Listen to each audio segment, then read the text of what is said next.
Yeah, this is our podcast. And we're Finding outside neutral. for the first time on our podcast. And just so you all know, to Just- like and subscribe, and we're available on Spotify, iHeart, Apple Podcasts YouTube for those visual people. But I don't know why you'd want to watch us. We're not pretty. and I don't remember. Wherever else you can listen to podcasts, we're probably there. Yes, we hoard it out to everybody. And we have like 9 subscribers on YouTube. So hello to our 9 listeners. And the only other subscribers we have are me and Jessica on Apple Podcasts. Number 102. Yeah, we got number 102 for the rankings last month in the automotive category on Apple Podcasts. That's right. With our 2 followers. Why is there no motorcycle category? Because motorcycles are 3% of the American population. Well, there should be more. I don't know if they should. It's for me. I don't care about everybody else. We don't want it to be too mainstream or too popular. So therefore, Yeah, like whenever you go down to Deals Gap, don't you hate all the other motorcyclists that are there? no, only the people on Harleys. I hate, well, pretty much everybody that isn't our group. I hate getting stuck behind them. Yeah, I hate being stuck behind them. I don't hate them existing. Oh, yeah, because I don't- gotta have something to look at. I don't mind them existing, I guess. I don't hate them, but I hate getting stuck behind But the average barb that's on Deals Gap is not worth looking at. I'm not talking about that kind of looking at. So what? All right. So if you want to talk about gear, we're Yes. outside. I think it's officially sub 20 degrees out right now. And it's windy. It is a little bit windy. So how do you want to start off talking about gear? Well, I was thinking, what's your go-to riding gear? Oh, good Lord. Like, what's your just, if you had to pick, you were going out riding. I mean, you can pick the weather, you can pick anything. What's just your favorite? So it's hard to nail down one thing because different gear is for different situations, Correct. at least in my closet. But So, favorite situation, favorite combination. and it would depend on how I'm riding that day. Mm-hmm. Because I'd say my most favorite gear for most of the riding I do is my adventure gear set. It took me a long time to dial in my adventure gear set. Right now, the set that I have, I just got a new set. Jessica got me a new set for Christmas, and it's just it takes the set that I currently had, and it's the new pro version of it, which just means it's a little bit better. Costs a little bit more money too. But I had it was KTM branded, and I Of asked, course. well, yeah, I worked there, so I mean, yeah. But I'd tried a few other gear sets in the past, and I never quite had it dialed in. I had an IXS gear set. I had a First Gear Kathmandu, and I'm trying to think of what other major ones I had before I went to the KTM stuff. But when I got into the KTM stuff is when I started working there, and they came out with the Terra Adventure set. Was it brown? No, it's black and orange. Mhm. And the Terra Adventure set, what I love about it is its adaptability. So I can wear it in 90 degrees. I can wear it down into, freezing temperatures.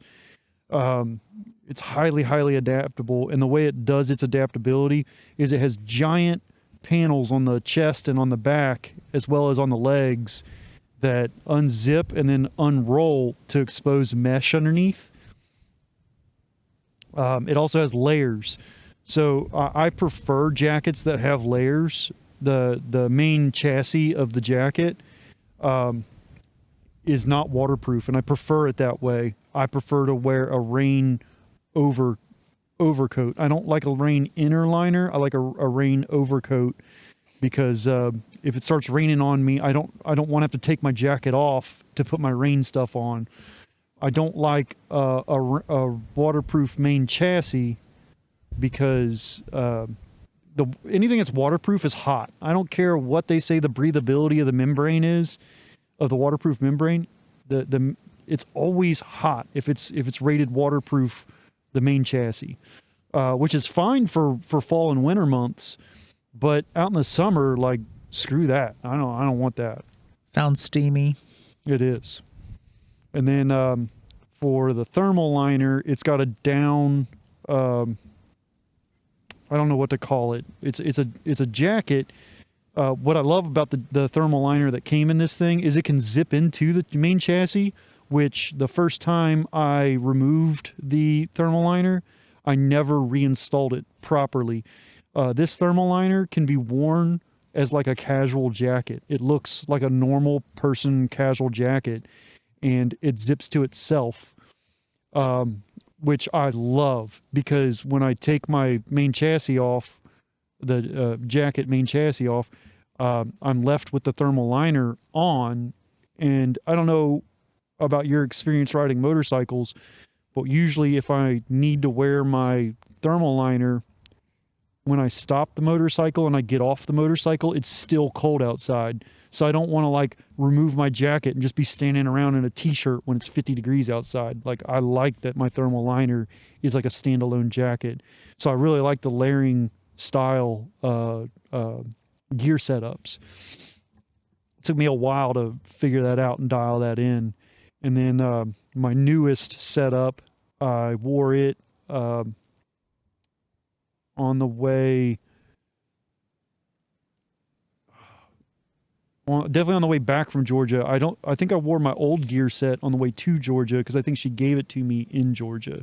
Which, backstory, you rode the ADV 150 from Cincinnati, Ohio to Toccoa, Georgia in December. Yeah. That's what you do with motorcycles. Pretty epic scooting right there. It took 12 hours. It should have taken 8, but it took 12. And you did the Gap, correct? Twice, yeah. There you go. That's actually how I traveled through, was running through Deals Gap. The Tail of the Dragon. On the way down, it was in the dark, and they were like normies in their cars passing through because Interstate 40's closed from the really bad hurricane and floods that hit, and it's like almost permanently closed. So normies are traveling through the Gap in their cars. I don't know what the summer months will be like, but I had to pass a bunch of cars at night in the wet because they were going heinously slow, like 5-7 miles an hour around corners and 15 in the straights. Like, I was not putting up with that, so Boo. I just passed them. So yeah, that's probably my favorite gear setup. What about you, Nick? Well, as the resident super sport rider, honestly, I know everybody probably would disagree with me, but my favorite gear for riding, and considering I don't really ever commute on a bike, is my race leathers. Why is that? Because I feel like in the super sport riding position, I like not having anything like a waistband. Because when I've done like pants and a jacket, I always feel like there's too much material that binds up around my waist, and it kind of detracts from the whole experience. So when I'm just in my race suit riding, usually twisties, it works for me. What do you do with your stuff? I just have a phone and a wallet, and I stuff it in the pocket.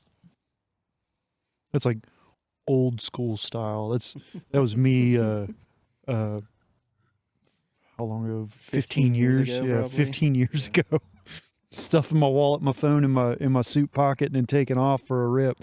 No luggage at all. Well, and that's the other thing, is that even if I'm taking luggage with me, what I'll do is I'll just strap it down to the back of the bike, and that's it. But Yeah. since I'm not like going to the grocery store or anything, I don't really need luggage. I mean, if I'm going to do that, then I'm taking the scoot. And I'm not wearing race leathers on a scoot, even though I do want to do that once just to be an asshole. Because why not? So when you're one piece leather in it, um, does it ever get uncomfortable for you? No, that's the other thing. I've never found it to be uncomfortable. Like we've done some pretty long days. Yeah, I always like to uh, get folks prepared for when we do like mountains trips and stuff. Because when we do mountains trips, we're going to do 12, 14-hour days. I mean, obviously, we'll stop about every 100 miles and we'll do between 300 and 400-mile days, which is about the equivalent of 800-mile days on the highway as far as fatigue goes. So I like to get folks prepared for that and build their stamina up. And you've never had an issue with stamina. Like, I've been riding with you plenty now, and I don't see any concerns that I have. Like, you can ride one tank of gas to the next tank of gas without putting your feet down, and it doesn't seem to bother you, which is, it's nice, because usually when you get around new people, you hit like 40 miles and they're like ready to stop. Yeah, they're struggling for sure. Yeah, Oh, so then when I went to the Gap over the summer, I wore my Alpine Stars jacket, and then I had, which it's like a standard, it's a standalone jacket, don't have to have pants to go with it. But I do have a pair of almost like, I guess, race leather pants that go with it. So what I did for that trip is I wore those, and I can't remember if I zipped them together or not, so we rode from here down there. So that was about a 5-hour day. And then we did 3 days in the mountains and came back. And it didn't really bother me. But of course, I would have been more comfortable if I was in my one-piece suit. But I didn't want to commit to that because, we went out to lunch and we went into the Wheels Through Time and all that bullshit. So Yeah, it's a little awkward. I don't want to be the person that's like race suited up going into the grocery store. Why not? I mean, Who you trying to impress? I'm not. I've done that before in a pinch. I I actually was down in Kentucky visiting one of my coworkers who has a lake house. He called me on the way and he said, "Hey, can you pick up some two-stroke gas for me?" And that was when I was in my race suit, and I just shoved it in and zipped it up, and it was not comfortable. And I don't think I should advise anybody to keep a can of gas inside of their race suit when they're riding. But in a pinch, it kind of worked out. back when I had my hypermotard, Jessica and I were riding in the Georgia mountains. It was I don't remember which holiday it was, but it was a holiday time. And down there, often it's about 60, 65 degrees during the holidays. So it's very good riding weather. And we went out and we were running all around. We went through Helen, Georgia, and started running up. There's a pass, 75 north out of Helen. It's 2 lanes up the hill and then 1 lane down the hill. So when you're going up the hill, it's really fun because you can ride side by side while going around the corners. Anyways, in Helen or I forget the name of the technical name of the town that's literally next door that attaches to Helen. There is What are we attaching to Helen? there's a winery. Ooh. And it was a tasting room for the winery. It's called Frogtown Winery out of Georgia. And Jessica really liked that winery, so we would go there whenever we'd pass through Helen and buy bottles of wine. Hypermotards have no underseat storage. I was not wearing any kind of gear that had any sort of compartments for carrying things. And I did have a tank bag, but the tank bag was not big enough for bottles of wine. So I shoved 2 bottles of wine down my jacket. Oh, I've done that many times. And I don't know, there's something nerve-wracking about carrying glass bottles down your jacket while you're riding a motorcycle. But you make do. Yeah, I mean, I've done that, but with like the socket set from Harbor Freight. If it doesn't fit in the pocket, we're just putting it in and zipping it up. Yep, pretty But much. The other thing I wanted to say about why I like wearing my race leathers is because I feel like when I'm wearing that, I'm more comfortable riding twisties. Because I feel like I just kind of have a little bit of more of that confidence where I know that I'm protected. we always used to back in the Asphalt Junkies days. We always used to compare it to like Clark Kent. He pulls his suit Oh, off, yeah. and he's got the S Yeah. logo underneath with Yes. the Superman suit on. Yep. It feels like obviously he takes his normal clothes off, and then he's got his Superman suit on. But this is like you're putting your Superman suit on, and and you just feel like invincible in it almost. Mhm. You gain a lot of confidence when you're wearing that suit. Oh yeah, and you look cool. Well, I wouldn't go as far as looking cool because you do kind of look like you pooped your pants when you're just standing there off your bike. And You look cool on the bike going down the road as long as you're with a group of other people. Well, yeah, and that's why. if you're that's by why I yourself, don't, you just look like a jerk. I Yeah. don't stop. If there are stops planned, then we'll pick alternative arrangements. So like, Well, When I you're go with, to- when I when go you're to with bike- certain yeah. bike types, you have to stop a lot. oh yeah. If you're with some Yeah. supermotos or something like that, you're stopping a lot. There's Well, no as getting long around as it. everybody looks like they pooped their pants, then you're part of the cool kids. yes, So yes. then it's fine. It's acceptable. So like, if we're going to the Comet though, I'll just wear some like Kevlar jeans. I believe the ones I have are Revit branded, and they're nice. And then I'll just put on either, depending on the temperature, I have the Alpine Stars leather jacket that I'll wear if it's kind of like spring or fall. But in the summer, I have like a mesh jacket. Then you wear an airbag. Well, Um, I did you did until it exploded. the second time. Well, I've never worn an airbag, so what's it like? Is it any hotter than not wearing it? I would say no. Really? Yeah. Everybody talks about, oh yeah, it's so hot and steamy. So the airbag that I have is the Dainese Smart Vest. I think 2. What the difference is between 1 and 2, I'm not sure. But a lot of people don't like it because I don't think it's necessarily as protective as some of the other ones, but it's still better than just static armor. But it's not one that plugs onto the bike. It has all the electronics and whatnot, so it'll deploy based off of what you're doing. Accelerometers and everything. Yes. And I would say that you have to charge it.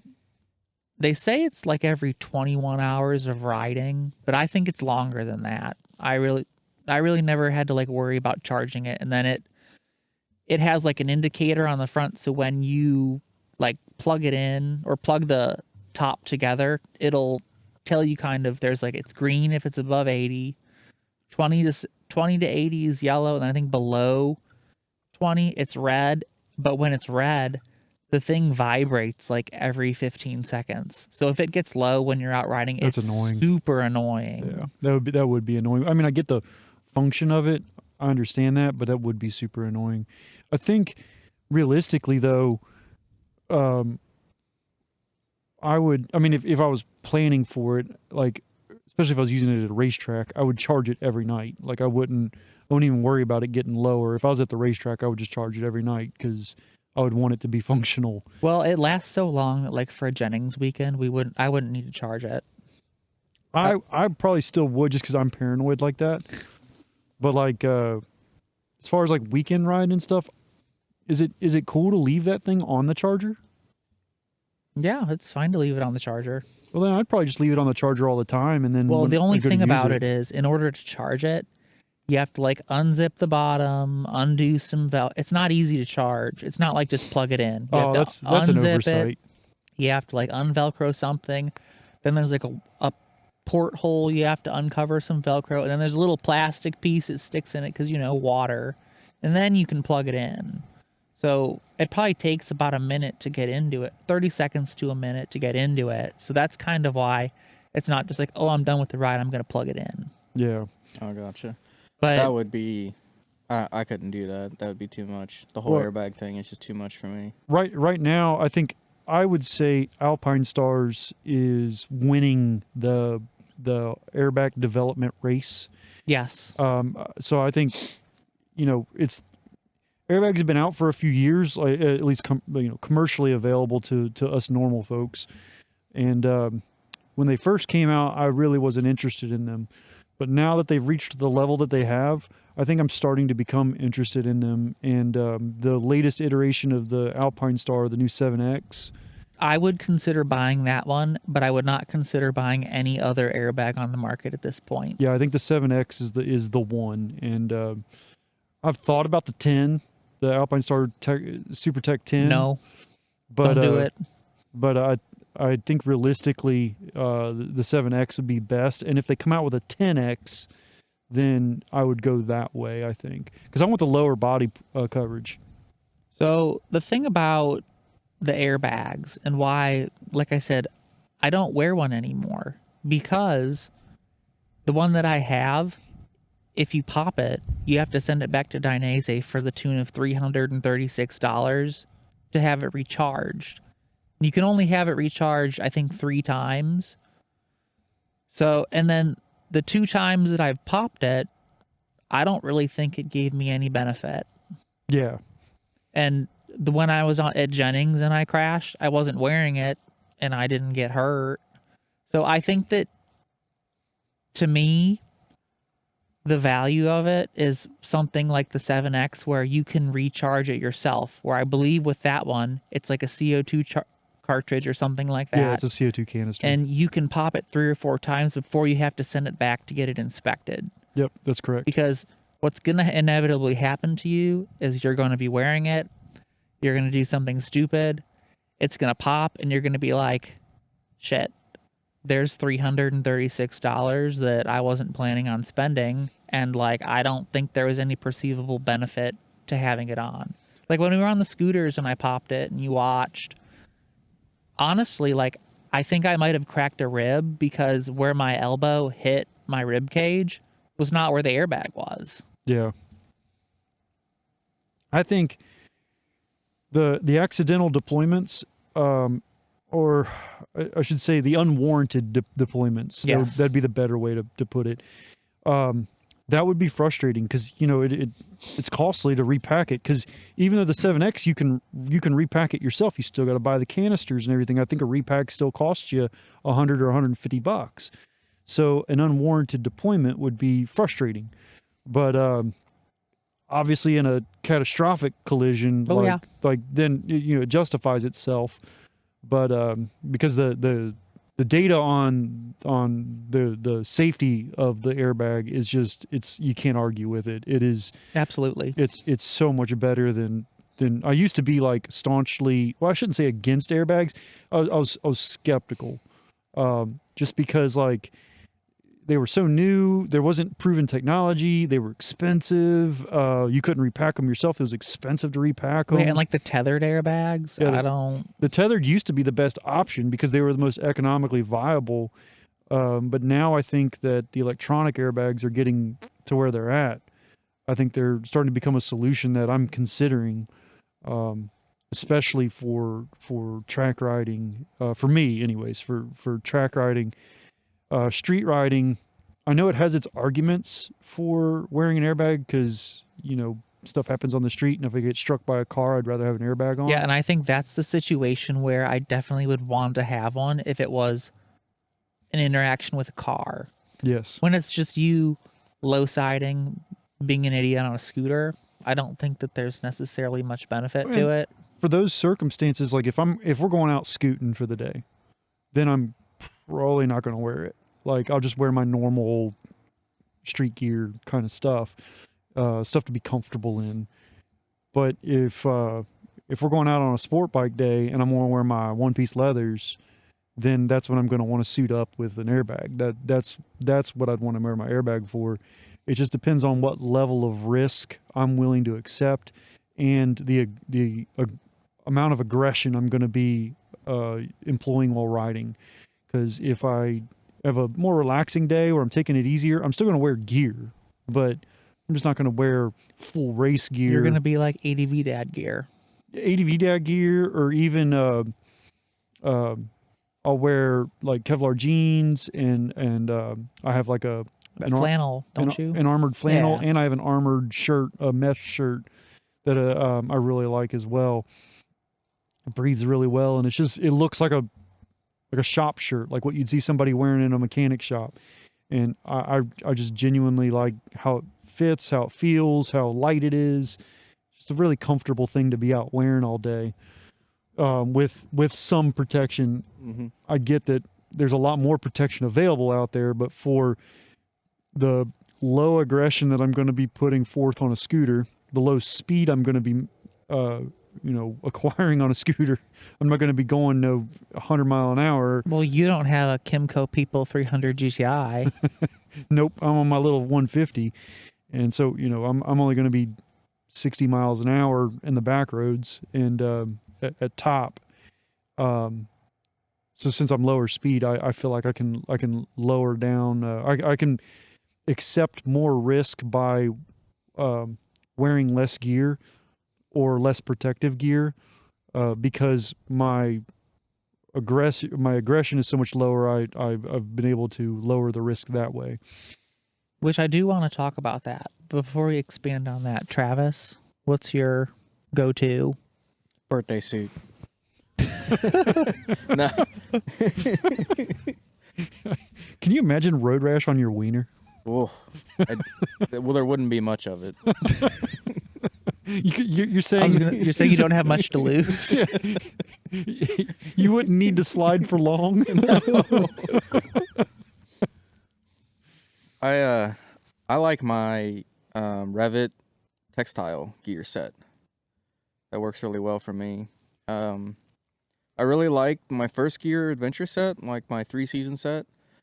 But my big gripe with it is that it's just big, and it's made for normal sized people. Yeah, You're not normal sized. I actually had that exact same complaint about my first gear Kathmandu set that I had. I had the original Kathmandu set. Yep. And it was baggy, super baggy. This is too, and it's baggy in all the places where, like, I get it makes sense to be baggy because if you want to put another layer on, or if you got some weird stuff you want to stick in your pockets, or whatever, it makes it really comfortable from that regard that you don't have to worry about like the seam fitting weird or something going on. Like, it definitely is going to fit no matter what you're wearing. But that works great for trips, and if we're going on an adventure trip or on the scooters or something and it's a little bit chilly or whatnot, works great for that. But if I could pick my weather and pick all the the environments where we're a nice 80-degree sunny day, we're going out riding. You said Revit, isn't it a Reax? You're right, it is React. Yeah, I was like, gonna say, you said I don't remember Revit, and I Revit. was like, I don't think you have any of that, but No, I could did. be I looked at the wrong. Revit set, but got the React. It's their house brand, whatever it is. Yeah, Revzilla's house brand. And Yeah. I looked at that Reax set too, and I really liked it. It looked like feature-wise, like really something I was looking for as far as like a mesh gear set goes, like a hybrid mesh gear set goes. It came with level 2 armor in it. It's fairly thin armor. It didn't have the Is back, it like a D3O type armor? Yeah. I don't know what the D3O is the brand name, but I don't know the Yeah, it's Well, it's there. like the Yeah. flexible kind of. It's almost like a gelatin-like material. Mhm. Yes. I really like that stuff too. That stuff works Yep. really well. I'm on the fence about it. I feel like in some cases I like it, but also I have jackets that have the hard elbows in it, and I kind of like those a little bit better You don't- sometimes. You didn't come from the time that I came from when they had plastic, literal hard plastic in the Yeah. elbows and shoulders. That stuff sucked. So the ones that I had that had the hard, it's like a little bit of a plastic on the outside, but then it has a nice kind of like a foam on the inside. Mhm. Yep. And when those fit right and hit in the right places, I think those are really comfortable. That's If that's they the fit key. right. Yeah, if they fit Yeah. right and if Yeah. they'll stay in the right place, because sometimes they'll creep on you while you're riding. Mhm. And like I had a shoulder pad creep down my back a little bit, and it just dug into my shoulder blade like crazy. And I'm like literally in the middle. I don't remember what road I was on. I was riding in Kentucky with the Asphalt Junkies, so I'm like hammering these corners with this thing digging into my back, and I'm like, Jesus, I just couldn't reach it. I had to wait till we got to Willow and be like, hey, can one of you guys like move my pad for me? This thing sucks. Yeah, because my one textile Dainese jacket has those kind of hard on the outside, foam on the inside, and they fit great. Whereas my Alpine Stars jacket, it came with like the level 1 D3O, and I actually put in the level 2 D3O type. And the only thing I don't like about it is it sometimes bothers my elbow. Specifically, the shoulder ones I'm fine with, but those ones with the flex that it has, it just kind of bothers if I wear it for a long day. Oh, okay. Yeah, So- I get that sometimes a little bit. Like your elbow's digging into it where it doesn't bend in the right place or something. I get that a little bit. I have above average sized elbows, is what I've learned. Are they like above average size is in length or is in girth? They're thick with 2 C's. So, like, I have a Dainese Tempest 3 ADV style jacket. And the only way I can fit my elbows through there is I had to take the elbow armor out. Ah, But to go back to your discussion about risk versus reward, when I'm wearing that jacket, usually I'm on a scooter. Like I wore that for the first time when we did the Soul on scoots. I've had similar problems out of jackets and pants in the past, and my new trick now is I buy it's D3O, but it's Icon branded, and Icon calls it Ghost Armor, and they have level 1 and level 2 Ghost Armor. It's super thin. It's also extremely pliable. So whenever I have a jacket that the elbow or the knee armor is bothering me, because a lot of times the knee armor is what bothers me, I'll swap it out for the Ghost Armor, and it's like it's like literally a $20 upgrade. I haven't had to do it in a while. I think last pair of pants I ever did it in was my my jeans, my riding jeans. I didn't like the bulky pads in it because riding jeans, I want them to look like casual jeans. Yes, you don't want your knees to have like big bulbous things. Yes, Yeah. precisely. And because like they're supposed to be discreet, and when I'm wearing my riding jeans, I'm usually it's like going to bike night or something like that. So I don't feel the need to have like that huge armor in there. So I had the level 1 Ghost Armor in the knees, and you can't even tell. Like they don't even look like they have armor in them at all. So if you're struggling with like your textiles, that's a good thing to remember is get the thin armor. You can buy the Icon stuff, but there's other brands of it too. The Revit has a really nice, super thin D3O like material. Yeah, the React stuff, I bought and replaced all the armor with the React armor, and it's pretty good stuff, and it's pretty cheap. It was very reasonable. You can get just the back, and they've got like 3 levels for the back, 1, 2, and 3, and then you can get the arms and the elbows as a set. You can get the knees and hips. They've got every piece for any situation. It's pretty good for, not much. 20, 15, 25 bucks. I think the back protector's like 30 if you want the fancy one. And it works good. I've got it in all of my sets, the First Gear sets and the React set. Yeah, So I like it.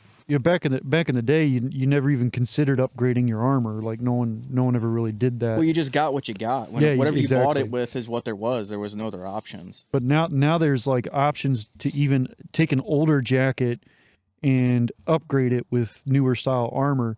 The only issue I have with that is, and I'm not against it. What I'm saying here is, I literally have an issue with it. My leather jacket is so old. Like I have this old sport leather jacket. It's made by Shift. I've never seen you wear a leather jacket before. I've He worn it wears to that Shift one all the time, especially to the Comet. to the Comet and stuff. And my Shift leather jacket it's so old. I think it was made in like the mid to late 2000s. It was like right before 2010 is what I think it was made. And Thing's ancient. yeah, it's super old. It's called a Shift Octane. That sounds like Yeah, early you 2000s. haven't been able to buy these things in like over a decade, man. It's super old. But Just like you. like I just don't wear that kind of stuff that often, so that's why I've never felt a need to upgrade it. It's like one of the bad guys in Fast and the Furious wore on one of the motorcycles. And like the leather's like it's still pliable and it's still nice, and but the armor that's in it is old school style armor, and since it's old school thick foam armor, they had to stitch the leather with enough room in like the elbows and stuff to accommodate the armor. If I swap in thin armor, I'll have these huge baggy elbows. So I just leave the thick armor in it because it looks more natural. Yeah. I'm sure it's at its age now, it's probably not the safest thing to wear, but I think it'd be like plenty safe enough, and definitely safer than not wearing a like a proper motorcycle jacket. Yeah, anything's gonna be better than nothing. Yeah, and especially because this is like heavy leather and everything. Like I'm Yeah. pretty sure it'll still be safer than most textile stuff. Well, So now here's my hot take. If I'm riding to the gym, which is 0.8 miles down the street from my house, I'm wearing shorts, I'm wearing shoes, but I am always wearing my leather jacket, helmet, and gloves. well, don't forget, one, most wrecks happen within a 2-mile radius of your house. I'm very aware of this. Two, most motorcycle wrecks, the most common injury in a motorcycle wreck is lower limbs. So 2 strikes against you right there, Nick. And 3, Commuting there's in traffic to a there's- normal place where normal people go. 2 in- stop signs. Intersections are the most common place for motorcyclists to get killed in a motorcycle wreck. The speed limit is 25 miles per hour. No, and I know what you mean. Like for a trip like that, like literally down to the gym where I'm going to be wearing, gym attire. Hell, I would even go as far as like there's an LA Fitness just down the road from where we're sitting at right La now. Fitness. It's closed now because all the LA Fitnesses apparently are boarding up.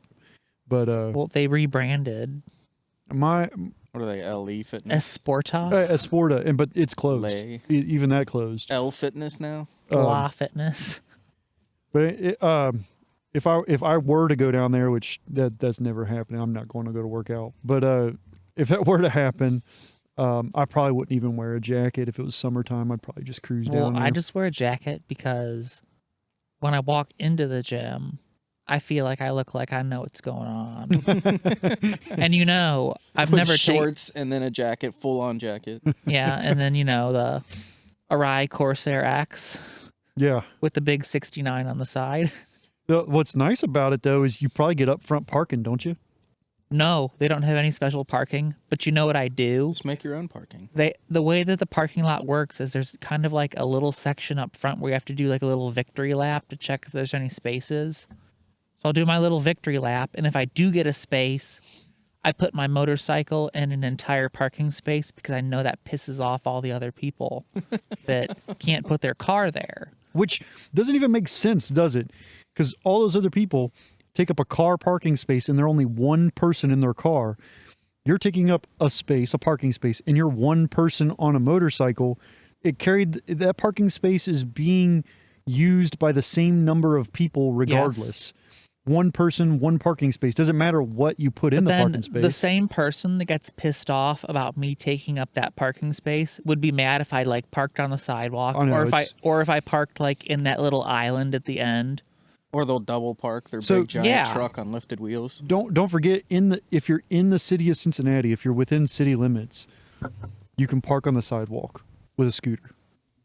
It's supposed to be It's smaller, 125 cc CCs. or lower. but just take the 300 badge off the side of it and they'll never know.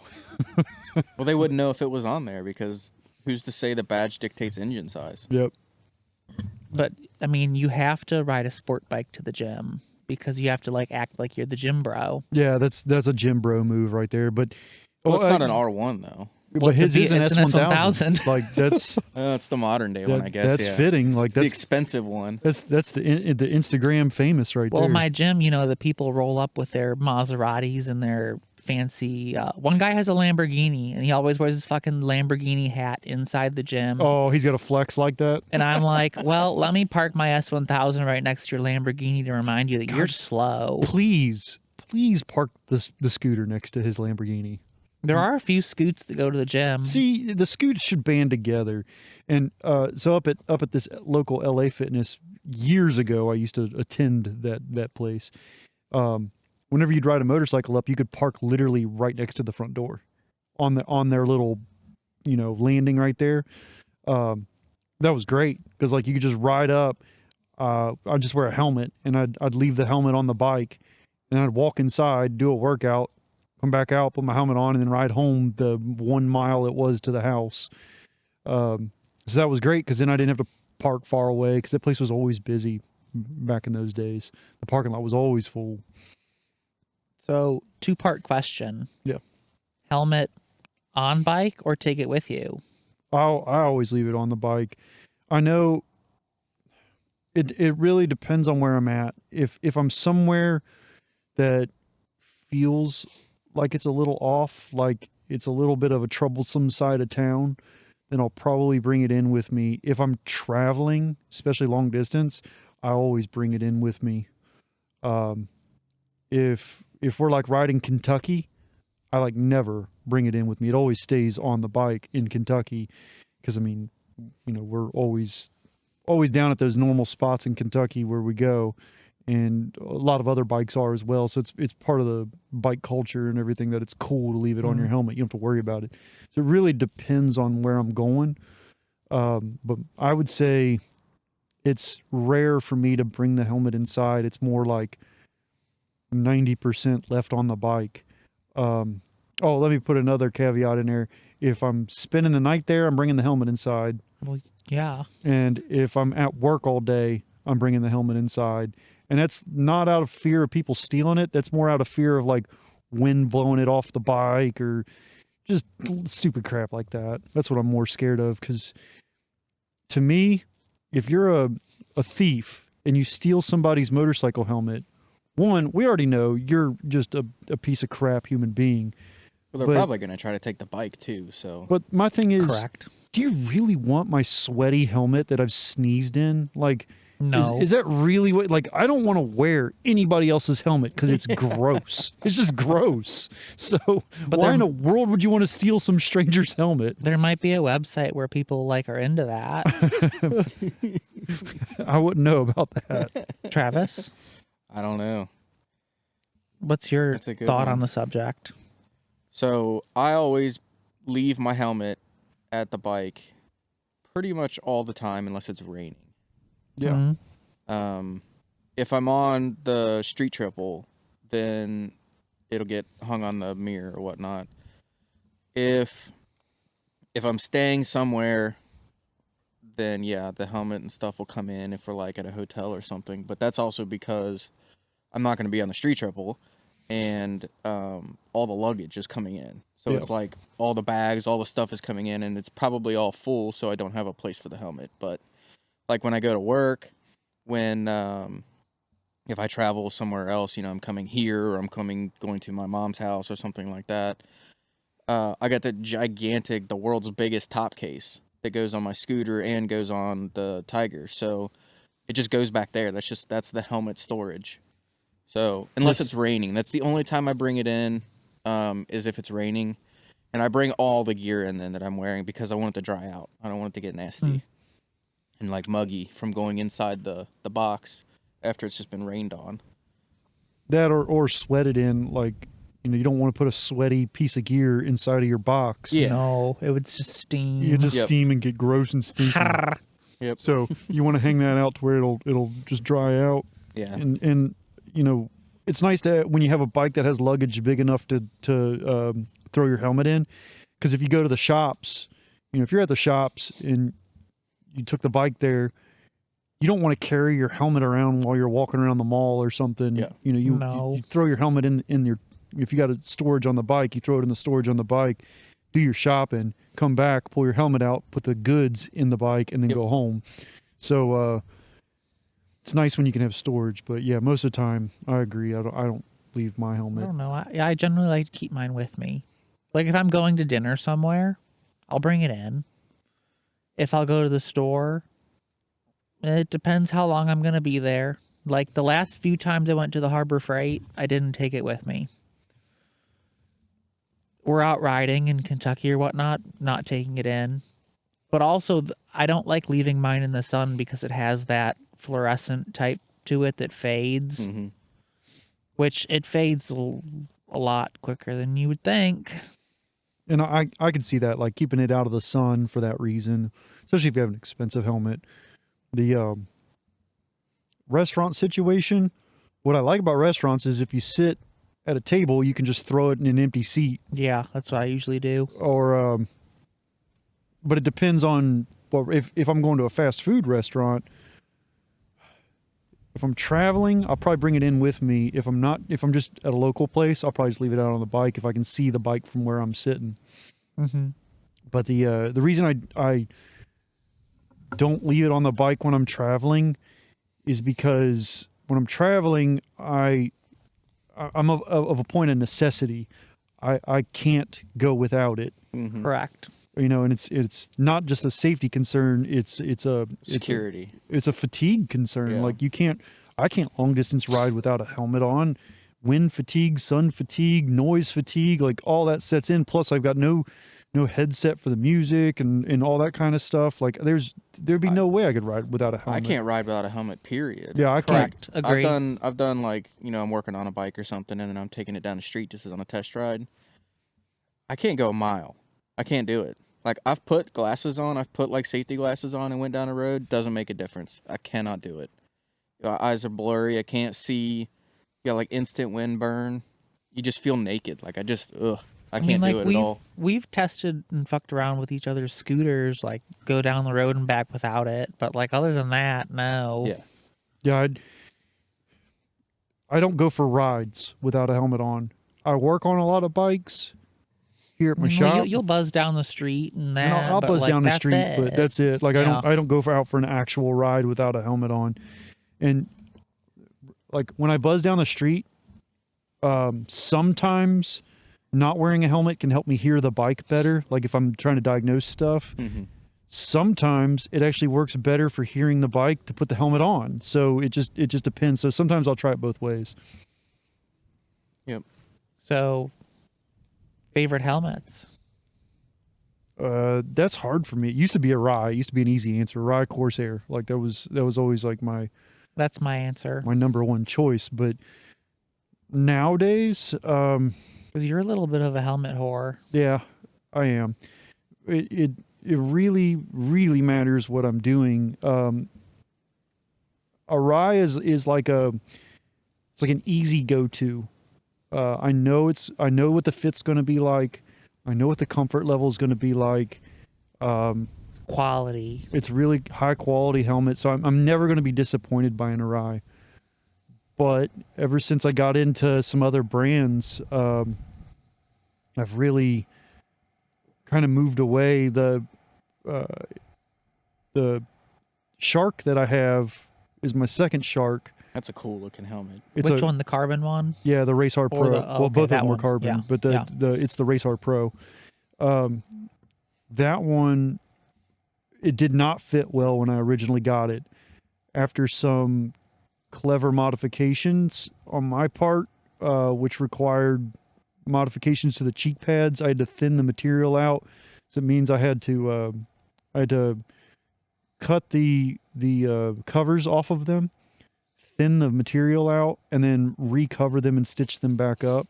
So is that kind of like how the Arise have the peel off? Yeah, they have peel Okay. away foams, but most helmets don't. That's what's cool about an Arai. You can customize the fit. Yep. My Shark, you couldn't customize it, but I went ahead and did anyways. The thing that the comfort liner inside of your helmet is just that. It's for comfort. It's not part of the safety. Mm-hmm. Yes. Per se. It's fitment is important for safety. Like it needs to fit snug but not too tight. But you don't want the pressure points either. Yeah. Extreme pressure points can add, and if you get into an impact, it's going to focus all the energy at the pressure point. So the fit's important for that aspect, but that's got more to do with the shell than the liner that you're wearing. But once I modified the cheek pads in my Shark because of the crown around, the crown of your head, that fit well for me. But the cheek pads, it just did not.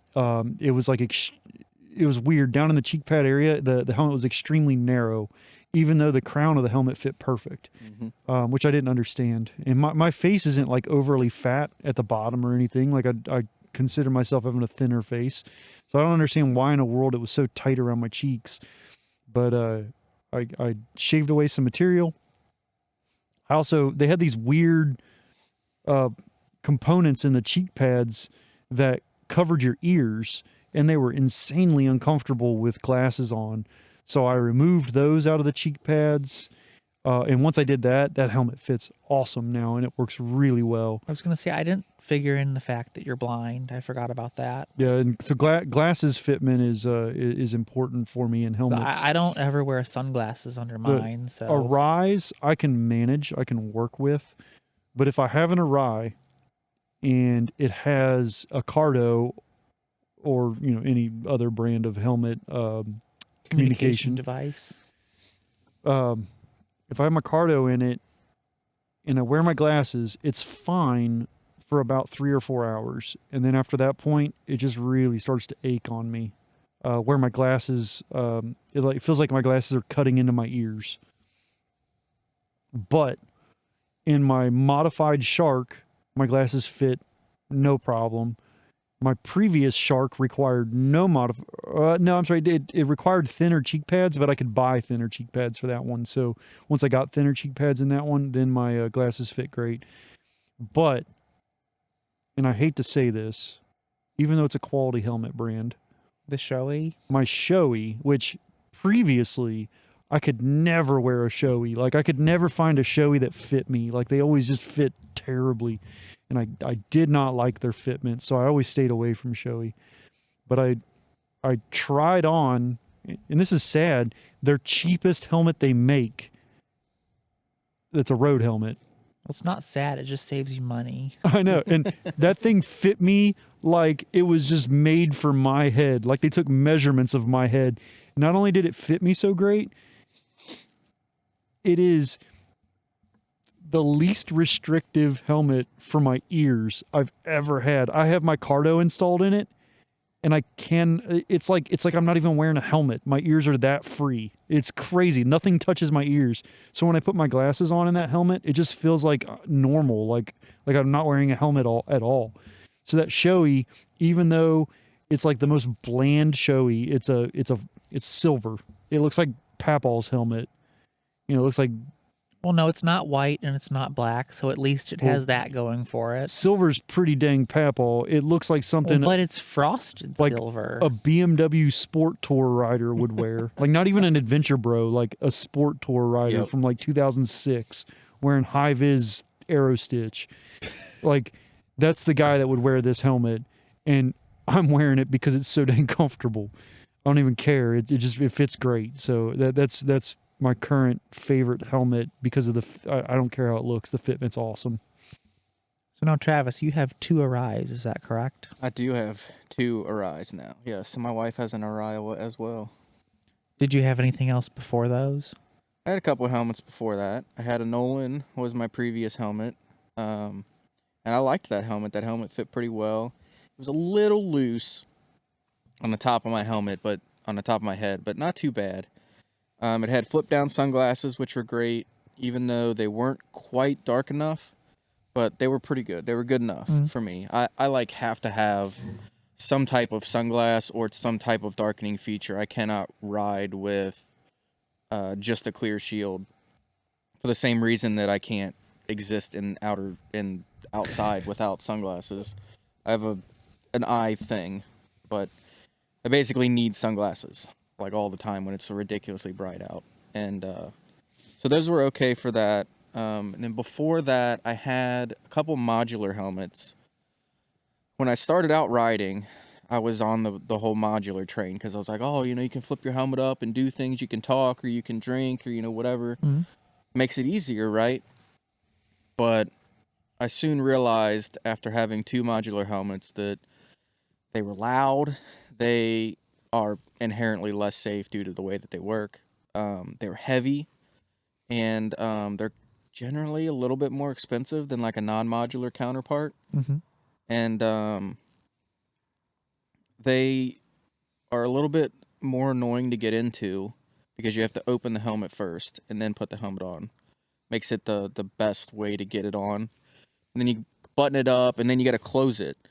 Well, after we found intercom systems, we had the boom mics. I had to use the boom mic in it because Yeah, the first time we got intercom stuff.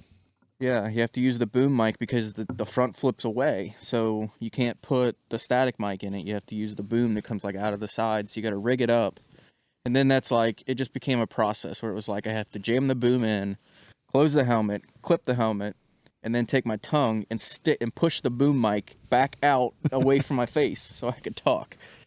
So it just became a process. And then I realized that like I'm not using any of the functionality of the modularity. Like Yeah. I'm never opening the helmet to do anything. I'm only ever opening it to remove it or install it.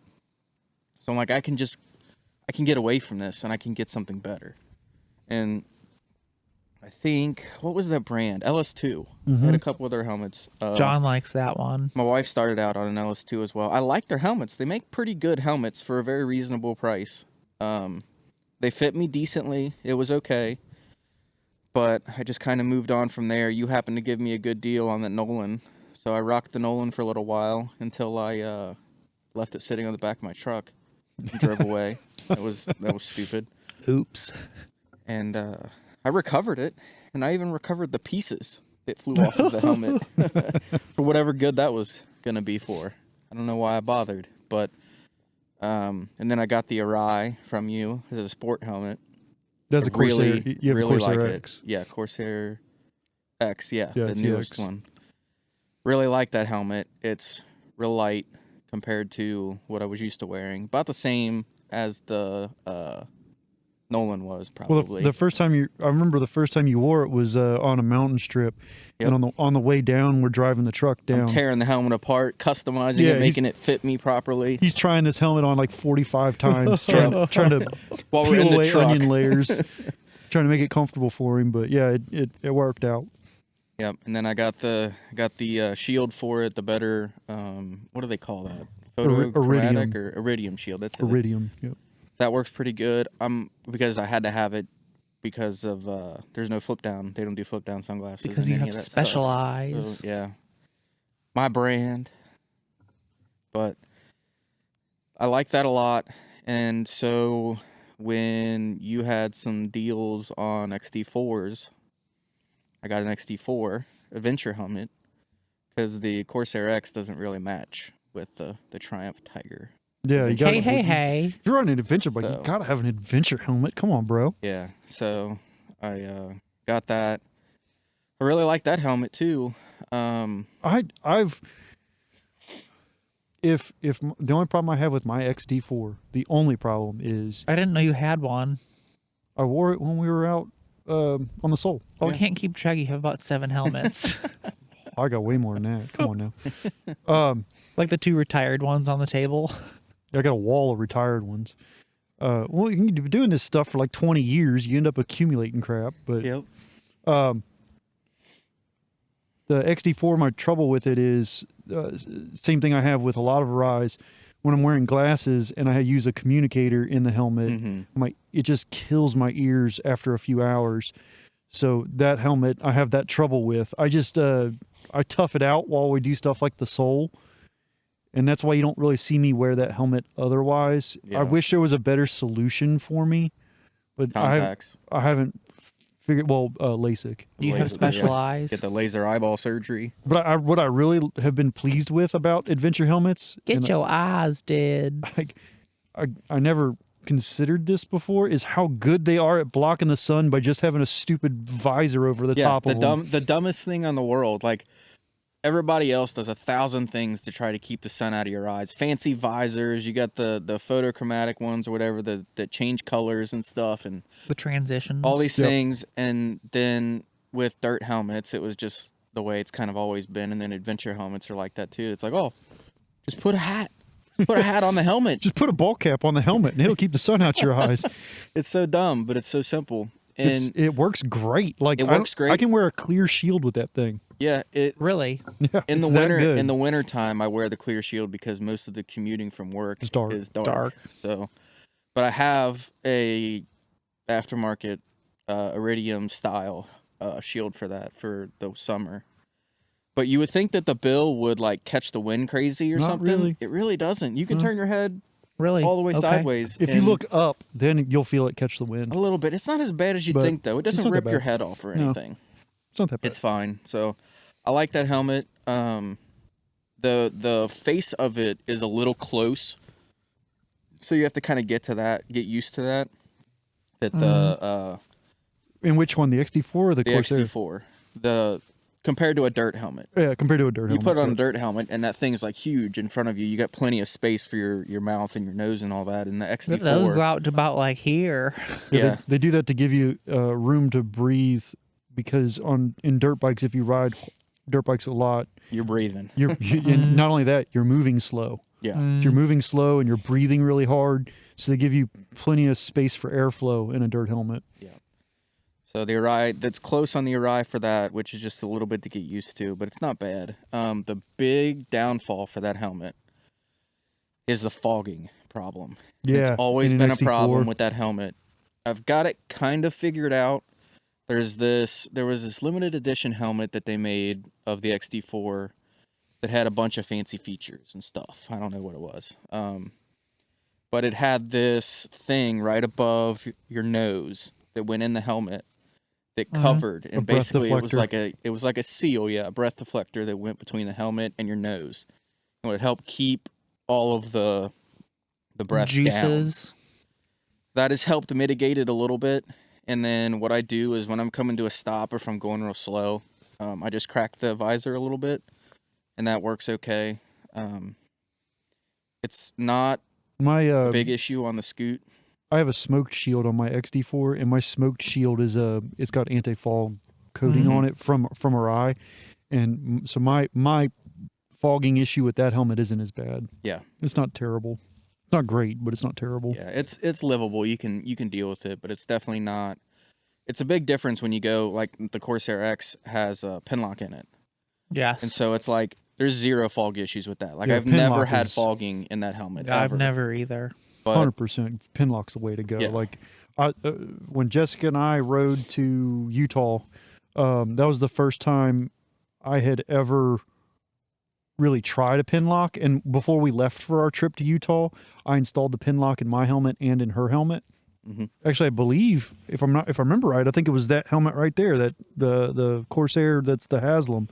I had a Pinlock installed in it, and man, like, game changer. I had no idea. Like, I'd always heard, like, yeah, Pinlock if you want to have anti-fog, but it wasn't hyped up by anybody. At least in where I was looking, it was never overly hyped. It was just like, yep, they exist, and I never really thought anything of them. They even came with the helmet, and I never installed it. Really? And so I was just raw dogging it out there for years, no Pinlock. And finally, I throw one in, and I threw it in Jessica's as well. And I was like, holy crap, this works amazing. Mhm. And we got caught out in coming over the Rockies about 80, 90 miles west of Denver before you come down the mountain into Grand Junction. Snow hit hard, and we're out. If I didn't have that Pinlock, there was an ice block about where my eyebrows are Mhm. that stuck off the front of the helmet about 1.5 inches. And I am not joking. I am not exaggerating. There was that much ice stuck to the front of my helmet on my forehead down to about my eyebrow. But the area where there was a Pinlock, there was no ice. Mhm. There was no fog. There was just clear sight. Yep. The only trouble I had beyond that was just, normal, like, wet visor kind of trouble where you just have to, Yeah, wipe it off. Yeah. wipe it off or whatever. But Moist. and Jessica's was the same. Jessica was really impressed by the Pinlock as well, and she was like, "Yep, I want a Pinlock in every helmet now." Yeah, my LS2 helmet came with a Pinlock, but it was a very simple one. It basically was just a sheet of clear, like, plexiglass, vinyl, whatever you want to call it, the plastic material. Mhm. And you just stuck it into the visor. You bent the visor open, stuck it in. There was no seal, and it rested directly against Oh, okay. the helmet, against the visor. Yeah, so It no, didn't no work that silicone great. seal. It was okay, but it wasn't great. But I think that was before they really, like, that was when Pinlocks were brand new as a thing. We're talking 10 years ago or better. I love them, but I don't love how easy they are to scratch. Yeah, That's it's a always very been a delicate trouble. thing. And it's like you buy it all brand new, and you get, like, the lab equipment out, and you get it all clean, and you're in a clean room where there's not a speck of dust, and you put the thing in, and then you never try to touch it ever again. Dude, I just do it Correct. Chad style. I just like, fuck, I just grab them, throw them on there. I don't give a shit. Dirt, whatever. I don't care. Well, my problem is, I learned the hard way. Well, where do I put if I do leave my helmet with the bike, you put it over the mirror or whatnot. If that visor's down and it hits the visor, oh, there goes the pin lock scratched. Oh, yeah. I learned that. I think I've gone through about 3 of them. I've never had that issue. My pin lock is the original. Well, that's because you have experience. I don't. I never really have that issue. It's like same thing with like installing them and uninstalling them. I've uninstalled them, washed the thing, Well, I've done that. reinstalled them. Yeah. Like I said, just Chad style. No fucks given. Just Yep. slap a thing in there and let it eat. But now, once I put it in, I don't take it out unless there's some type of a dusting event where I need to. Well, for about a year, I'd say about a year, I had an Abbey hair hanging out of mine. I just let it roll. I was like, it'd be fine. And then finally one day, I took the pin lock out so I could wash the visor and the pin lock front and back. And when I did that, I cleared the Abbey hair out of there. So I was like, yep, time to take that Abbey hair out. she can no longer ride with me. But then you risk getting a Mr. Payton hair in it. Nah, I don't risk that. His hairs are too short and too thin Yeah, to too even aggressive. to think about it. Where Abby's hairs, man, they were coarse and long, and God, they'd get everywhere and inside of everything. So now I guess I'm in the minority because I only have one helmet. Yep. You're gonna need to buy more. Yeah, Well- no, you need one for every occasion. Well, that's the thing. I have duplicates of just about everything except I only have one pair of boots. I only have one helmet. So I'm just really happy with the Corsair X. One of my friends, before I even bought a bike, said, these are expensive, and I didn't think they were worth it. And I bought one, They're worth it. and it's worth it, so that's what you should buy. that's what happens. So with that's what I did. any high end helmet. You know, a lot of new riders come in and they see. The You know, $200 you're at the- Icon yeah. Airflight. You're there at the dealership and they got that wall full of helmets, and the number one selling helmet at my dealership is anything that's flat black and modular. That's the helmet Yep. that sells, and as long as it's $150. Mm-hmm. So the one we keep in stock is called the Z1R Solaris. For a while there we couldn't order them because they were back ordered. So we replaced it with an AFX something or other. I don't remember the model of AFX that it was. They're both really cheap helmets, but they had the similar features: flat black, modular, drop down sunglasses, and $150. They sold to like everybody that walked through the doors of that place. Yep. And Hey, at least they're wearing helmets. and for a long time True. we had a size run of Arise. They were the Regents. That's the cheapest helmet Arai makes. Yeah, it's their budget. That's Is the that same one that my street wife helmet? has. Yep. And then Okay. the other helmet we had in stock was the Arai XD4 because we sell adventure bikes and stuff.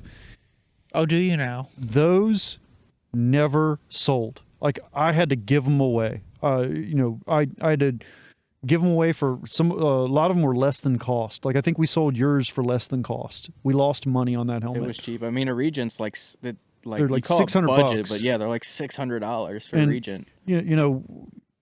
Which that's just business. That happens sometimes. Well, that's a ride. That's That's just but how it goes. I think most folks are afraid to that price point scares them. I think the commitment to the price. The commitment to the price, and for most folks coming into motorcycling, which when you work at a dealership, you start learning. Like I would say, most folks, and by most I mean an overwhelming majority, about 90% or better, are brand new riders. So everybody that comes through my door to buy a bike, it's their first bike. Yep.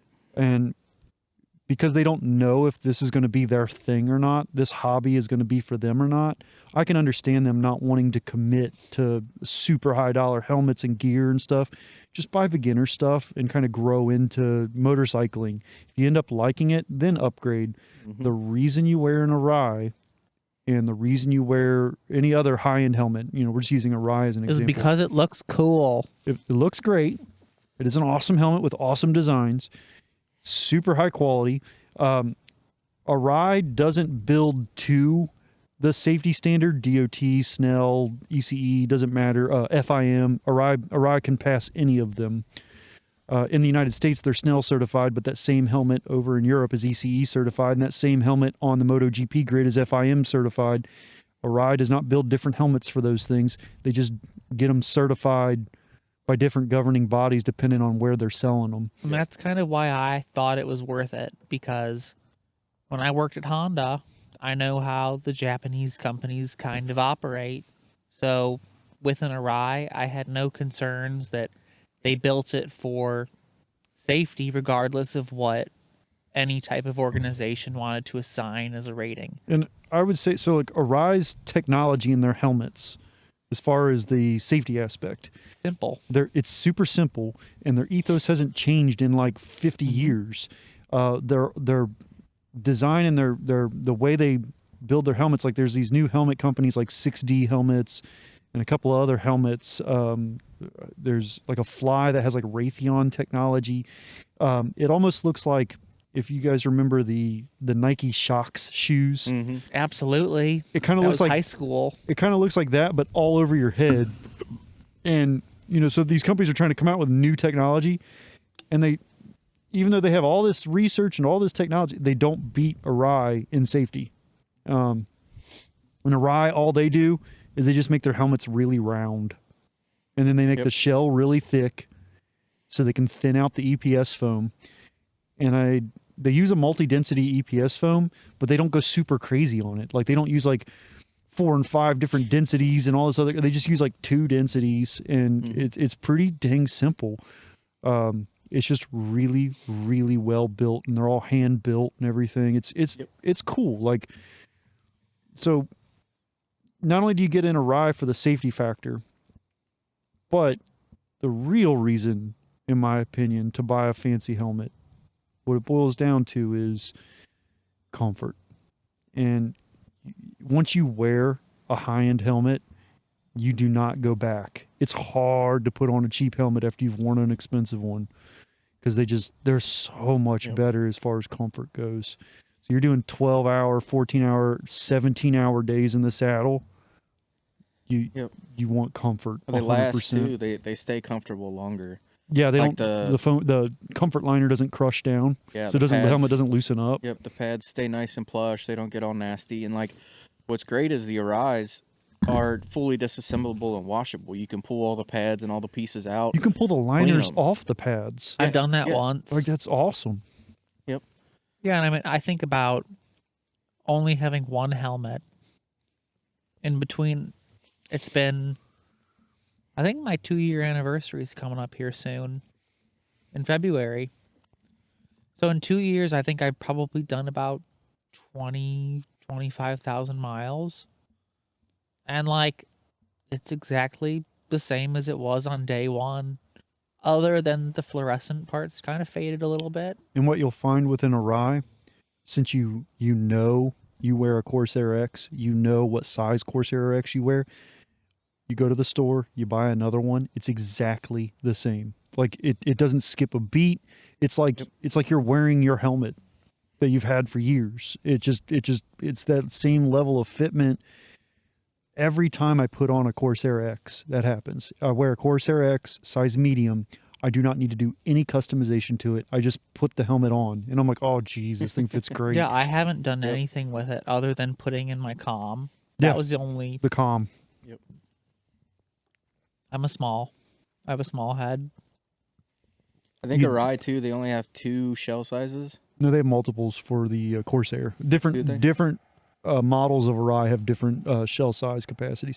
The Corsair, it's got like 4 or 5. I think Oh, that really? if I remember correctly, The only sizes that share a shell is the medium and the large, Yeah, and the rest of Okay. them are all different. like custom sizes. Like it's Yeah. a high end helmet, so it's So you like, don't end up having like that bobblehead look where the shell is real big because it has all that extra fluff in it, like with some of the lower end brands that do that. Well, we're here freezing our butts off. We should probably talk about winter gear before we go. yeah. Well, you mentioned you have one pair of boots. Let's see, one helmet. The only reason you should get another helmet, realistically, like I'm ridiculous, but I also work in the business and I get discounts on stuff, so that's why I end up with so much crap.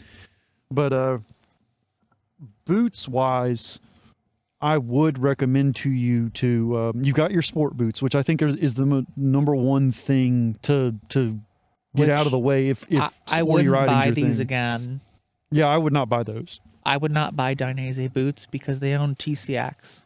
Yeah, and- PCX is the way to go, man. yeah, real TCXs are my favorite, but stick to Alpine Star or CD or TCX. That's Yeah, I they're mean, the great only boots. reason why I bought these was because they were on open box sale. The other thing that I would recommend for you is to buy a Sport Tour boot. Sport Tour boots. Well, Travis and I first got into them a few years ago. Oh my God! Like I'm wearing mine right now. The level of comfort is just—it's unparalleled. Is there as much protection? No, hands down, there's not. But compared to a race boot, but compared to like a runabout shoe, like a just over the ankle, like sneaker looking Yeah, kind I of have some of motorcycle those shoe. too. The Sport Tour boot is better than those as far as protection goes. Much better than those. But the Sport Tour boot offers another level of protection, and it's weather protection. Mhm. So mine are Gore-Tex. These have been Gore-Tex. like the best. I think the best boot I've ever bought for motorcycle. And I've owned a lot of motorcycle boots. I wear mine all the time. Yep, they're so insanely comfortable. So I would say these are one of my most comfortable pairs of shoes. So Period. it would protect my cankles. It protects the Very cankles. much so. It has crush protection. It's got some ankle stabilization, but not as much as a race boot. It's got shanks in the shin. It's got a full shank in the sole of the boot. It's got a heel cup and toe cup. So I mean, it's got most of your protection pieces. What it really misses out on compared to a race boot is Stiffness. ankle bracing, like articulation of the ankle. It misses out on those hinge joints, Mm. and it also misses out on some slide protection. Toe sliders. So like, well, typically sport boots have a lot more slide protection because they know what you're going to be doing on a sport bike, but Sport Tour boots don't have as much because they figure you're probably not like killing it. You're just going to go out and like, just have a ADV dad. leisure ride and have fun and be comfortable and maybe be out all day. And so the comfort is more the priority in a Sport Tour boot. So I would recommend that one day you pick up a set of those because they're fantastic. You can get them pretty cheap too. 150, 200 And bucks. you can you get don't a have to good set. spend a ton of money, but also if you want something with a little bit more ankle protection than the ones I'm wearing, which mine are the AirTech 3s, the TCX AirTech 3s. I used to have the same boot Travis has, the AirTech Evos, the TCX AirTech Evo. But the 3 is the newer model. I wore out my Well, previous ones. I think that from what I recall, you said that CD does very narrow boots. Yes, very narrow. And I have narrow feet. So I Then- might try some of those. I would highly, because I'm envious. I wish I had narrow feet so I could fit into some of these boots. But I would highly recommend you check out the CD, the Rex. I really like the Rex a lot. And the Jessica has them inside if you want to see them, the CD mags. The Rex and the mag are largely the same boot as far as protection goes. They're their highest end sport boot, but the mag takes all of the protection, like the bracing, It's used for to prevent ankle hyperextension, and it moves it to the inside of the boot, and leather wraps the outside. And the reason it does that versus putting all that hinge joint stuff on the outside of the boot, when it's on the outside of the boot, it can get hung up on the controls on the motorcycle and maybe snag on like the frame of the motorcycle. Yep. When you put it inside the boot and it's all hidden, the boot just looks smooth, but it also glides smoothly over the controls of the motorcycle. So it just depends on what you're looking for. Some people prefer all of that protection stuff, the bracing stuff. They prefer it on the outside of the boot. Some people prefer it on the inside of the boot. So CD made 2 models to accommodate folks. I would recommend you look at that one, but they are an expensive boot. They're between $500 and $600 for a pair. Same as the Alpine Star SuperTech R's. I've heard lots of great things about those. What I don't like about SuperTech R's, and this is what most people's I complaint don't like is, the boot inside the the boot. booties. Yeah. I've owned motorcycle boots that had booties, and I'm going to tell you, it's not as annoying as I thought it would be. It was really not that bad. Hmm. But I can also understand people's complaints about having to deal with booties. So I get it. Are they big booties? They are big booties, Judies. Big booty Judy? They were like carbon fiber framed, weren't they? The ones I had were in an old set of Techniques that I had. They were kangaroo leather Techniques. They were awesome boots if it was 2004. I was in 4th grade. But they were killer boots. And if you want the safest boot on the planet, you got to buy Daytonas from Germany. Aren't they like disgustingly gross They're looking? very ugly. They are very ugly, but they are the best protection you can buy. Carbon Kevlar booties and they're just unreal, the amount of protection you get. But I was going to say, if you didn't want like a full sport tour boot like what I'm wearing that doesn't have any kind of ankle hinge system, and you would like to upgrade to something that does have an ankle hinge system, CD has the Vertigos still. And I don't think they make the Vortices anymore, but the Vertigos they still make, and you can get those. Or you can buy the Alpine Star, what are they called? Like SMX6 or SMX Plus. I think it's the Plus that's the higher end model. You can buy those, and those would be a very good boot to be a little bit more protection than a Sport Tour boot, but be more comfortable in a full race boot. And if you wanted something like waterproofing, Alpine Star makes those boots in a Dry Star version of them, so that you can get them with some waterproofing, which if you're going to be doing long distance, I recommend them. Mm. So I think if we're going to round out the topic, we haven't talked about gloves. I see you have some Revits. I have these I have Revits. some Dainazes. What do you have on? Mine are Mobile warming. Heated. warming. They're not motorcycle gloves at all. Oh, okay. I got these for Christmas last year. Jessica got them for me. I actually picked them out, and then Jessica bought them for me.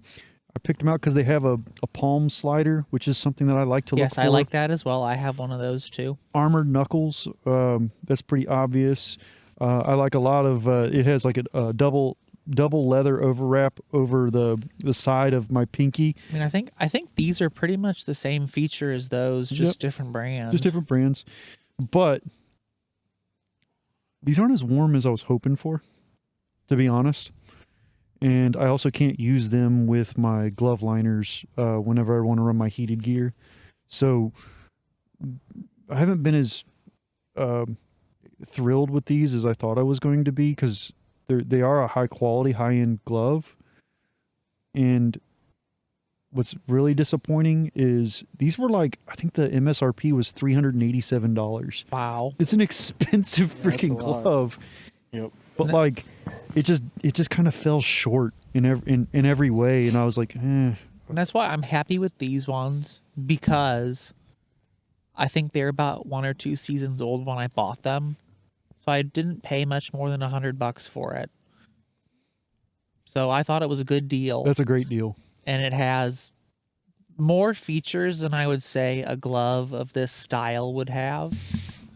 But I'll also say that in track gloves, I have the Dainese Full Metal 6 that I crashed in, and they got a hole. I was very disappointed. I do not like Dainese so race gloves. I at won't all. buy any other gloves from them. I have a pair of Alpine Stars short cuff. It's short cuff, but it's a little bit longer than a normal short cuff. And those were like the first pair of gloves that I bought. Still use them to this day, and I think they're great. And they have the palm slider, they have the knuckles, and they're vented. I would say so. I have Knox Handroids for a race glove, Which those look sick. and I have nothing against them. They're fine.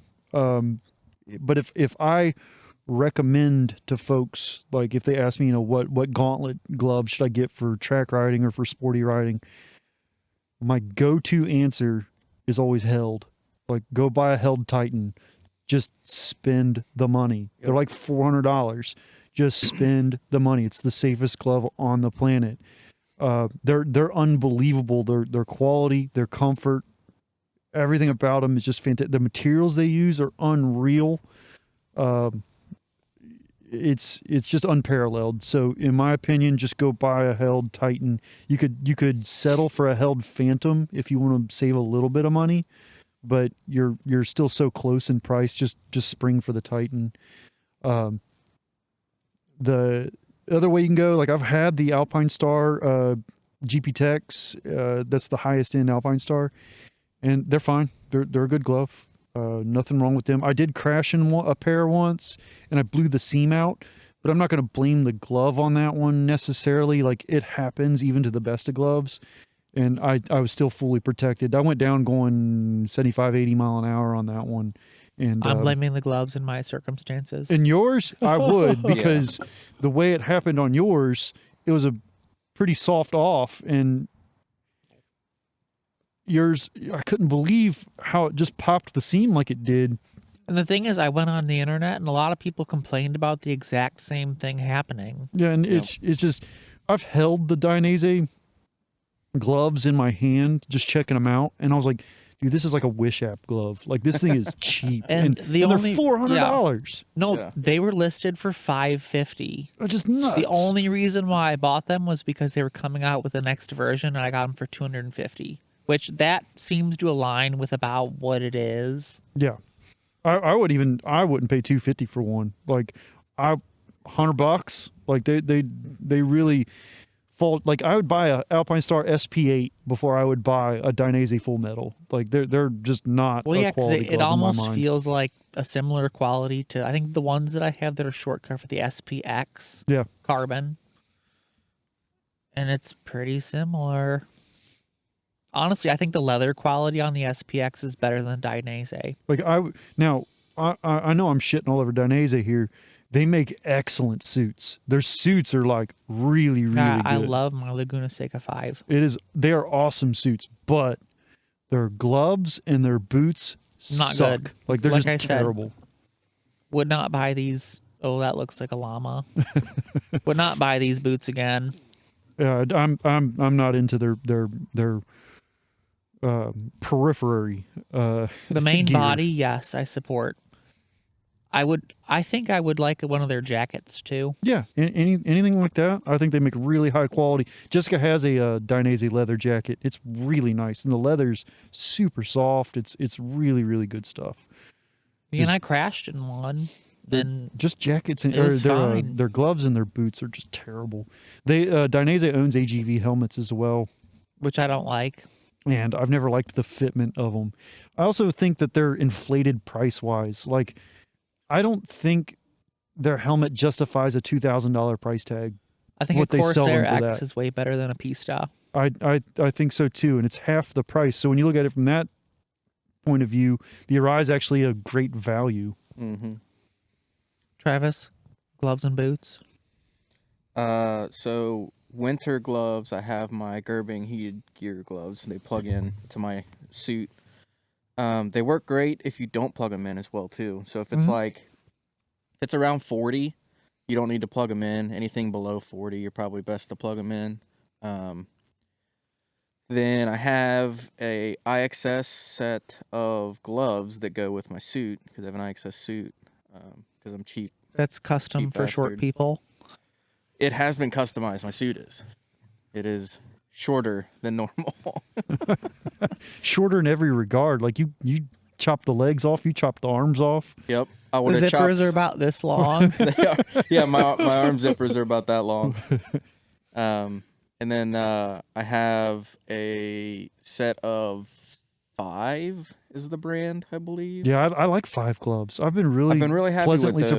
surprised. I have 3. I've had one set that got exploded, and then from my truck incident, I believe, is when those Yeah. got destroyed. No fault of the glove at all. And then Is that when the helmet also fell off the truck? And a it was jacket. and a jacket. It's all in one. What were you doing? I took all of the equipment off and I set it all on the back of my truck the night before. And then like I was taking it all out of my bike and then I set it all up on the truck and left it there overnight. And then I'm a zombie in the morning. It's 6 o'clock in the morning. So I come out with all of my shit to go to work. I go get in my truck and I back up out of my driveway. And all of the gear, of course, stays on the back of my truck all the way up the Well, your driveway driveway is like a 45-degree angle. Yeah, so it's like it all stayed. And then I drove down the road. The helmet came off on the first corner. The gloves came off somewhere in between the first and the second corner. The jacket came off like a half a mile down the road.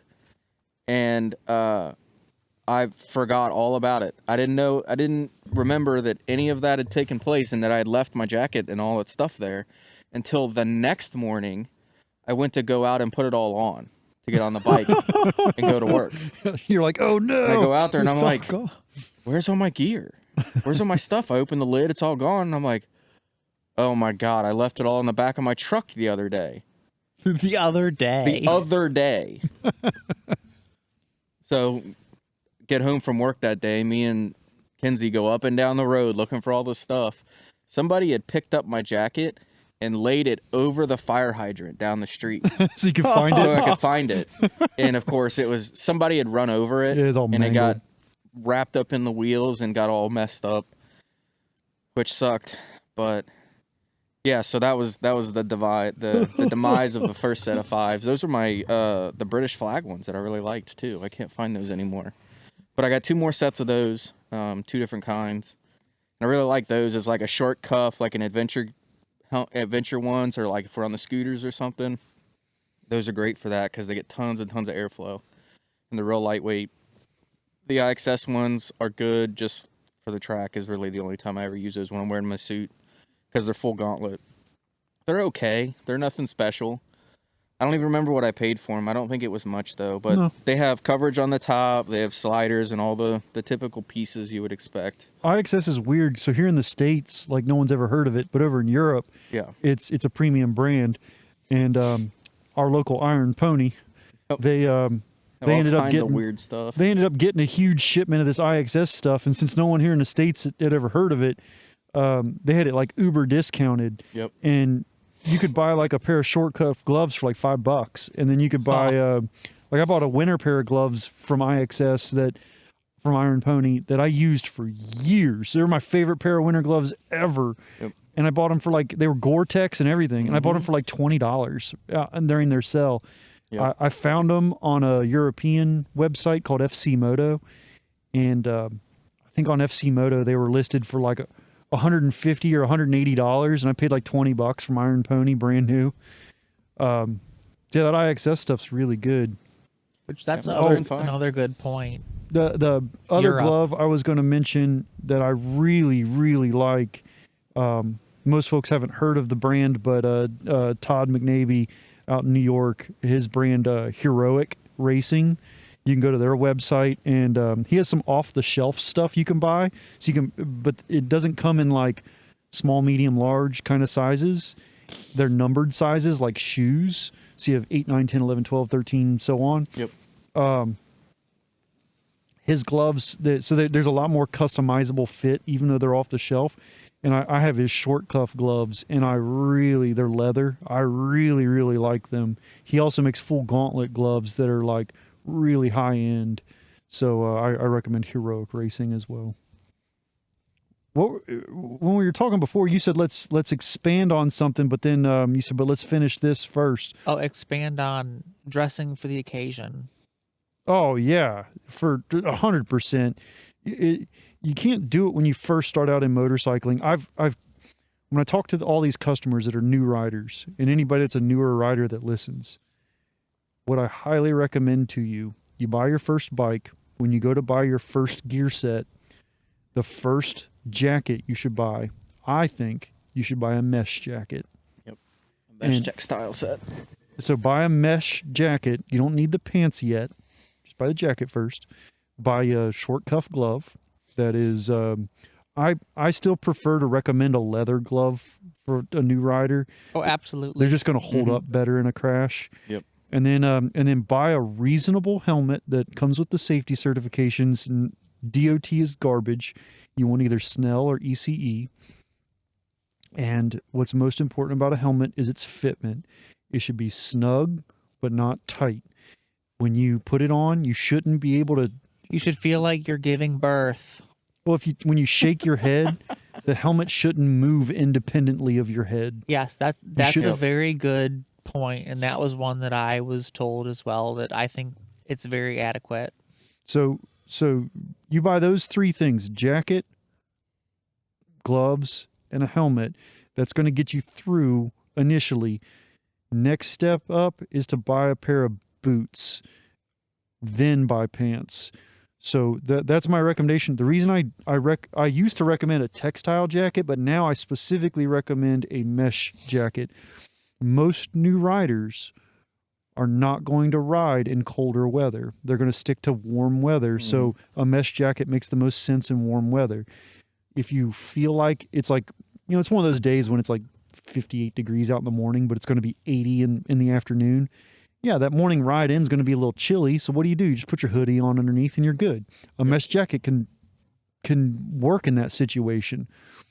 The mesh jackets often come with a rain liner. So if it's cooler out like that, just keep your rain liner in and wear your hoodie on underneath, and you'll be great for the commute in the morning. Yep.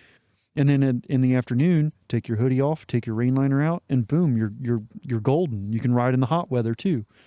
So I think for the most adaptability, a mesh jacket's the way to go for your first jacket. But as far as dressing for the occasion, after you've been doing this for 20 years, you end up with a whole room full of gear. I don't have a closet full of gear. I have a room full of gear. And I can pretty much dress for any occasion. I can dress formal if I want to. Yep. Well, a lot of the point that I thought we kind of touched on, like going to the gym. Yeah, I'm not wearing pants Yeah. because Oh, I'm yeah. not like going over 30. I'm not risking my life. But like we're going to the track, we're going to Kentucky, we're dressing like the way we should. And the other thing's like going to bike night. If I'm taking my scooter, I'm fine wearing my riding loafers and my shorts. And Other people might not, but also I'm not going to shame somebody for doing that because it's their own Yeah. choice. we're all grown adults here. I'm not. It's your choice. You can decide the level of risk that you're willing to accept. Correct. Some folks want to ride around without a helmet on. That's your choice. I don't like it. For me, the helmet provides more than just protection. It also Exactly. provides comfort. So I really like wearing a helmet, but for those folks that don't want to wear a helmet, whatever. It's your prerogative. You can do whatever the heck you want. And then the same thing for like all the gear. Like if I'm going to bike night, if I'm commuting to work, I don't even wear riding jeans. I just wear normal jeans. Yeah, I just wear normal jeans too. And I just wear a jacket, gloves, and a helmet. And then I've crashed in normal jeans and it was fine. I've crashed in normal jeans and it was fine too. I'm not saying that every time it would be fine, Correct. but I'm just saying like you're accepting you're taking on the risk you're willing to accept. And you're an adult, you can decide that for yourself. So all the people that scream at GAT and all the people that, especially the people that shame other riders. The only time I'm going to shame you is if you show up to my ride down in Kentucky in a t-shirt, because that's going to be a huge flag that you didn't come here to ride in the way that we're going to ride. Mm-hmm. You're here to cruise, or you're here to, and that's fine. If you want to cruise, guess what? You're not riding with us. We're not going to change every other rider in the group. We're not going to dumb it all down because you want to have a cruise day and wear a t-shirt. Cool. Go find you some cruiser bros and go ride with those guys. We all showed up wearing Power Ranger suits because we want to go out and do illegal activities. Like, Well, it's not that's that the plan. illegal. it's not super illegal, The speed but limit on 22 is 55, isn't it? yeah, but 90 and a 55 is still illegal. So, Well, only if you get caught. oh no, it's still very illegal if you don't get caught. You just don't get any repercussions. Yeah, you don't Well, get any if a punishment. tree falls in a forest and no one there is hear it, doesn't make a sound. I mean, Yes, it does. no one was there to hear How do it. you know? Chicken or egg, right? So the that's the only time I'm ever going to shame somebody. Like the first time John came out and rode with us down in Kentucky. He was a little better equipped than just a t-shirt. He did have a riding jacket and a helmet. No, the first time he didn't. The first time he had a t-shirt. No, he didn't. Did he? Yeah, he came out in a t-shirt. You sure? Yes, I'm very sure. I would have loved to have been a fly on the wall for that. And I just like, Was he on his Harley? no, he showed up on it. That's when he had the SV650. Yeah. And he shows up and I looked at him, I'm like, you didn't wear a jacket? And he's like, no, I'll be all right. And I'm like, I don't think you understand, man. Well, cool. Well, I told him, I'm like, well, get in the back That sounds like John. and we'll wait for you at stop signs, man. Yeah. And once he saw the way we rode, especially once he saw, because he shows up at Travis's house, Travis is gearing up, putting on his leathers, doing all this stuff. Yeah, he's John's giving like, me shit for wearing all this what stuff. are you wearing all that stuff for? And then when John gets down there to Kentucky to the gas station and he sees like the crowd, there was a lot of old school asphalt junkies on the ride. And he sees everybody's wearing leathers. John's like, oh shit, like I showed up incorrect, you know? You got to come correct, and he did not come correct. But it was cool. John's still a cool guy, and I'll give those kind Well, of John has been converted. I'll like in that He situation. still likes his LS2 helmet better than an Arai, though. And Which I'm fine with that, man. Like that's all good. But like when you show we up still to gotta a give him ride, shit for it. yeah, exactly. You give them shit, but in a friendly way. For the people that like give people shit in an unfriendly way, I'm like, dude, we're all adults. You can make your own damn decisions. Mm-hmm.